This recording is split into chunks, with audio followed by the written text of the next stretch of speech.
నిన్న చర్చకు ఎందుకు రాలేడు మేము తప్పేం చేసినామంటే హానరబుల్ సీఎం అని రాసి పెట్టాం.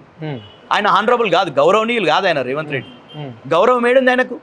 ఈడ ఒక మహిళలు కావచ్చు, మొత్తం సామాన్య ప్రజలందరూ కూడా ఆయన తిట్టుకుంటారు. కాబట్టి ఆయన గౌరవం లేదని ఆయనకు అర్థమైంది. నేను కాదు అని చెప్పేసి రాలేడు ఆయన నిన్న చర్చకు. అట్లనా? నిజం. ఆయన చర్చకు ఎందుకు రాలేడు అంటే హానరబుల్ సీఎం అని పెట్టినాం మేము. అరే హానర్ నాకు లేదు, అందరు తిట్టుకుంటున్నారు నన్ను. ఏడికి పోయినా, ఏ ఊర్లో పోయినా రైతులు తిట్టుకుంటున్నారు, మహిళలు తిట్టుకుంటున్నారు, హైదరాబాద్ బాధితులు, మూసీ బాధితులు, లగచెర్ల బాధితులు. అక్కడ అన్నారు కదా కొంతమంది మంత్రులు కూడా, అంటే కేటీఆర్ స్థాయి మా ముఖ్యమంత్రితో చర్చించే స్థాయి కాదు కాబట్టి మేము వస్తే సరిపోతుంది అని చెప్పేసి కూడా మంత్రులు కూడా సవాల్ చేయడం అనేది జరిగింది. ఈరోజు రమ్మన్నాం కదా, కేటీఆర్ గారు ఏం చెప్పిందంటే ఈయన చెప్పిపోయిండు. ఈయనే స్టార్ట్ అయ్యేటప్పుడే తెలంగాణ భవన్లో చెప్పిండు ఏంటంటే, మీరు ఒకవేళ రేవంత్ రెడ్డి గారు ఢిల్లీ పోయిండు కదా, అప్పటికే పారిపోయింది ఢిల్లీకి. కాబట్టి మీరు ఢిల్లీ పోయిన కాబట్టి మీ డిప్యూటీ సీఎంని పంపుతారా, మీ మంత్రులను పంపుతారా, వ్యవసాయ శాఖ మంత్రిని పంపినా ఓకే, మీరు ఇంకెవరైనా మంత్రిని పంపినా ఓకే, నేను చర్చ చేయడానికి సిద్ధంగా ఉన్నామని చెప్పినాం. ఛాలెంజ్ విసిరింది. జనరల్ ఏముంటది అంటే, ఏదైనా అధికార పార్టీలు ఛాలెంజ్ విసిరాయి, ప్రతిపక్షాలు విసురుతాయి. మేము కూడా చాలా ఛాలెంజ్లు విసిరాం. కేటీఆర్ గారు రుణమాఫీ ఏడ జరిగింది, నీకు కొండారెడ్డిపల్లికి పోదామా, నీకు కొడంగల్ కాన్స్టిట్యూన్సీకి పోదామా అని చాలాసార్లు ఛాలెంజ్ విసిరాం, కానీ రాలే. రేవంత్ రెడ్డి గారు ఏం చేసిందంటే, ఆ కాంగ్రెస్ అధిష్టానం దగ్గర మార్కులు కొట్టేయాలనే ఉద్దేశంతో ఛాలెంజ్ విసిరినా అన్నాడు. మేము స్వీకరించినాం. నువ్వు తుస్సుమని ఢిల్లీకి పారిపోయినావు, ఏఐసిసి కార్యాలయంలో దాక్కున్నావు. ఈరోజు నువ్వు ఎవరన్నా ముఖ్యమంత్రులు, ఈరోజు పక్క రాష్ట్రంలోనే కాంగ్రెస్ ప్రభుత్వం ఉంది, సిద్ధరామయ్య గారు ముఖ్యమంత్రిగా ఉన్నారు. మనం ఎప్పుడన్నా సిద్ధరామయ్య గారు ఢిల్లీ ఇన్నిసార్లు పోయింది చూసినామా? మనకన్నా 6 నెలల ముందు ఎన్నికలు అయినాయి ఆడ. ఇన్నిసార్లు ఈయన 53వ ఢిల్లీకి పోయిండు. ఈ 18 నెలల కాలంలో 53 సార్లు పోయిండు ఢిల్లీకి. ఇట్లా ఢిల్లీకి పోయేటోడు ఏ ముఖ్యమంత్రి పోడు. ఈయన పొయ్యి మొత్తం కూడా బీజేపీతోని రాయబారాలు చేసుకుంటున్నాడు. Okay, right. చివరిగా అంటే మొన్న ఒక పత్రికల ప్రధానమైన వార్త రావడం అనేది జరిగింది. అంటే ఇక్కడ తెలంగాణ బీఆర్ఎస్ పార్టీ జాగిరా అని చెప్పేసి వార్త పడ్డది. సో దానికి కేంద్ర మంత్రి బండి సంజయ్ స్పందించాడు. అంటే బీఆర్ఎస్ నాయకులు కావచ్చు, కార్యకర్తలు కావచ్చు, ఆ ఆఫీస్ మీద దాడికి కావచ్చు, లేకుంటే ఆ పత్రిక మీద దాడి చేస్తే మాత్రం ఒప్పుకునేది లేదు, ఇక్కడ చర్యలు తీసుకుంటాము అన్నాడు. మరి ఏంటి ఆ సంబంధం? ఎందుకు బండి సంజయ్ గారు మేము ఏమనుకున్నామంటే హోంశాఖ సహాయ మంత్రి అనుకున్నాం, కానీ ఆయన సెక్యూరిటీ ఏజెన్సీ నడుపుతుండు తెలంగాణ రాష్ట్రంలో అనేది మాకు తెలుస్తలేదు. ఇప్పుడే తెలిసింది. మొన్ననే ఎప్పుడు ఎవరు ఏం జరగాలన్నా సెక్యూరిటీ ఏజెన్సీ, ఎవరికైనా సెక్యూరిటీ కావాలంటే, సెక్యూరిటీ గార్డ్స్ కావాలంటే బండి సంజయ్ గారికి ఫోన్ చేస్తే సెక్యూరిటీ వాళ్ళని పంపిస్తాడు. అది అర్థమైంది మాకు. ఎందుకంటే ఎన్ని రోజులు మోస్తారు మీరు?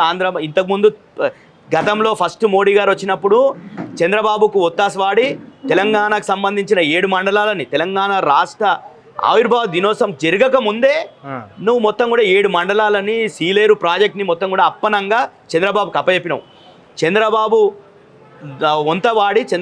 వంతవాడి హైకోర్టు విభజన ఆపినావు. అదేవిధంగా ఈడ మా కృష్ణానది మీద ట్రిబ్యునల్ వేయమంటే అది 9 సంవత్సరాలు ఆపినావు. ఇట్లా అనేక రకాలుగా తెలంగాణ ఏర్పాటుకు ఒక్కటంటే మీరు ప్రయోజనం చేకూరలేదు. ప్రతి సందర్భంలో కేసీఆర్ గారు ఈరోజు కాళేశ్వరం ప్రాజెక్ట్ కట్టిండు, పాలమూరు రంగారెడ్డి కట్టినాం. గతంలో సుష్మా స్వరాజ్ గారు ఎన్నికల్లో 2014 ఎన్నికల్లో వచ్చి ఏం చెప్పిందామంటే, మేము అధికారంలోకి వస్తే కేంద్రంలో పాలమూరు వెనుకబడినటువంటి జిల్లా కాబట్టి పాలమూరు రంగారెడ్డి ప్రాజెక్ట్కి మేము జాతీయ హోదా ఇస్తామని చెప్పి సుష్మా స్వరాజ్ గారు చెప్పినరు. ఆమె తర్వాత చనిపోయింది. ఆమె మాటగానన్నా తీసుకొని, ఆమె ప్రామిస్గా తీసుకోనన్నా వీళ్ళు జాతీయ హోదా ఇవ్వకపోగా అనేక పర్మిషన్లకు చాలా ఇబ్బందులు పెట్టినటువంటి పరిస్థితి చూసినాం. అన్ని అనుమతులు తీసుకొని కాళేశ్వరం కడితే కాళేశ్వరం మీద నిందలేసుడు తప్ప వీళ్ళు ₹1 1 నయా పైసా ఇచ్చిర్రా. మిషన్ భగీరథ, మిషన్ కాకతీయ సంబంధించి ప్రాజెక్ట్ సంబంధించి నీతి ఆయోగ్ సిఫారసు చేసింది, 22,000 కోట్లు ఇవ్వండి, వీళ్ళు తెలంగాణ ఒక రోల్ మోడల్గా మంచిగా చేస్తుంది మిషన్ భగీరథ. వాళ్ళు ఈరోజు మనం మిషన్ భగీరథ అని కేసీఆర్ గారు ఇంటింటికి నీళ్ళు ఇచ్చిన తర్వాత ఈరోజు హర్ ఘర్ జల్ అని చెప్పేసి కేంద్రం ప్రారంభించింది. అంటే మనం చూసి కాపీ కొట్టింది. ఈ పిఎం కిసాన్ కూడా రైతు బంధు చూసి పిఎం కిసాన్ కాపీ కొట్టింది. ఇట్లా ఏదైనా కానీ మిషన్ భగీరథ, మిషన్ కాకతీయ ద్వారా నీళ్ళని ప్రతి ఇంటికి మంచి సురక్షితమైన మంచినీటి ఇవ్వడం, నీళ్ళని ఒడిసి పట్టుకోవడం, ఇవన్నీ కూడా చేస్తుంది తెలంగాణ. కాబట్టి 22,000 కోట్లు ఇవ్వమన్నది, ఒక్క అనా పైసనాన్ని ఇచ్చిర్రా, ఇయ్యలే. మనకు ITIR అని చెప్పి గతంలో యూపీఏ ప్రభుత్వం మంజూరు చేసింది. ఈయన మొత్తం కూడా ఏదైతే ఐటీకి సంబంధించి మొత్తం కూడా ఒక జోన్ లాగా చేయాలి, దానికి ఒక 150,000 కోట్లతో చేయాలనే ఒక అది ఉండే, దానికి ₹1 అని ఇచ్చిరా వీళ్ళు. కేంద్రం ఏమి ఇవ్వలేదు మనకు. వాళ్ళు చెప్పినటువంటి విభజన చట్టంలో ఉన్నటువంటి హామీలు, బయ్యారం ఉక్కు కర్మాగారం చేయలేదు, రైల్వే కోచ్ ఫ్యాక్టరీ చేయలేదు. ఇట్లా ఏ విషయంలో ఏదున్నా జాతీయ విద్యా సంస్థలు ఒక్క విద్యా సంస్థలను తెచ్చిపెట్టింది ఆయన జాతీయ విద్యా సంస్థ తీసుకురాలే. ఇట్లా దేశవ్యాప్తంగా 157 మెడికల్ కాలేజీలు ఇచ్చింది గత ప్రభుత్వం, అంటే మోడీ 2లో 157 మెడికల్ కాలేజీలు ఇస్తే తెలంగాణకు ఒక్క మెడికల్ కాలేజ్ ఇవ్వలే. మేము 32 మెడికల్ కాలేజీలు సొంతగా నిర్మించుకున్నాం, కాలేజీలు స్టార్ట్ చేసుకున్నాం, మేమే కలెక్టరేట్లు కట్టుకున్నాం, మేమే ఇంటింటికి మంచినీళ్ళు ఇచ్చుకున్నాం. నువ్వేం చేసినావా? నువ్వు ఒక రూపాయి ఇవ్వకుండా మేము కాలేజ్. మరి ఇప్పుడు అంతా ఆ కార్యాలయాన్ని కావచ్చు ఏబిఎన్ అంతా అంటే వేసుకురావడానికి ప్రధాన కారణం ఏంటి? ఇప్పుడు గతం నుండి కూడా చెప్తున్నాం కదా మేము, చంద్రబాబుతోనే ఈరోజు వాళ్ళ మోడీ పాలన నడుస్తుంది, బీజేపీ పాలన దేశంలో నడుస్తుందంటే చంద్రబాబు అక్కడ నితీష్ కుమార్ వీళ్ళిద్దరి మద్దతుతోని మాత్రమే ఈరోజు మోడీ రాజ్యం వెళ్తుండు. కాబట్టి చంద్రబాబుకి అడుగులకు మడుగులు వస్తాయనేది మనం నమ్మాల్సిందే. బీజేపీ వాళ్ళకి ఏముంటుంది అంటే, వీళ్ళు ఆంధ్రాకి ఇంతకుముందు కూడా ప్రతి సందర్భంలో మన ప్రాజెక్టుల విషయంలో వస్తే ఏ రోజు మాట్లాడలే. రాయలసీమ లిఫ్ట్ ఇరిగేషన్ గురించి మాట్లాడారు వాళ్ళు గతంలో, ఈరోజు బనకచెర్ల గురించి మాట్లాడారు. బనకచెర్ల గురించి మాట్లాడా ఏ బీజేపీ నాయకుడన్నా?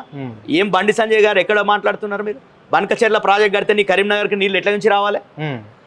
కరీంనగర్కి నీళ్ళు ఎట్ల నుంచి రావాలి? నువ్వు మాట్లాడేది ఒక సెక్యూరిటీ ఏజెన్సీ లేక ఒక ఆంధ్ర మీడియాకు ఒత్తాసు వాడే విధంగా నువ్వు మాట్లాడితే ప్రజలు హర్షించరు, నిన్ను చాలా చిన్నగా చూస్తున్నారు ప్రజలు. కాబట్టి నువ్వు కార్పొరేట్ స్థాయి నుండి ఒక కేంద్ర సహాయ మంత్రి వరకు ఎదిగినావు కదా, కాబట్టి నువ్వు ఒక సంస్కారవంతంగా నువ్వు మాట్లాడాలి. తెలంగాణ నిజంగానే తెలంగాణ ప్రజల జాగిర్.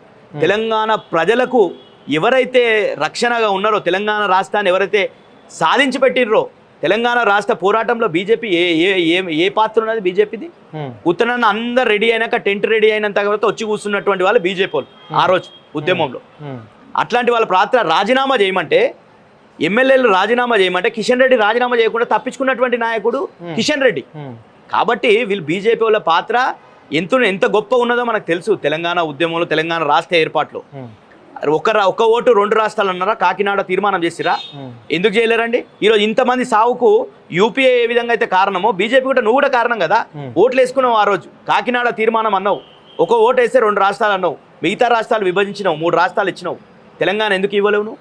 తెలంగాణ పోరాటం తెలియదా నీకు? తెలంగాణ చరిత్ర తెలియదా?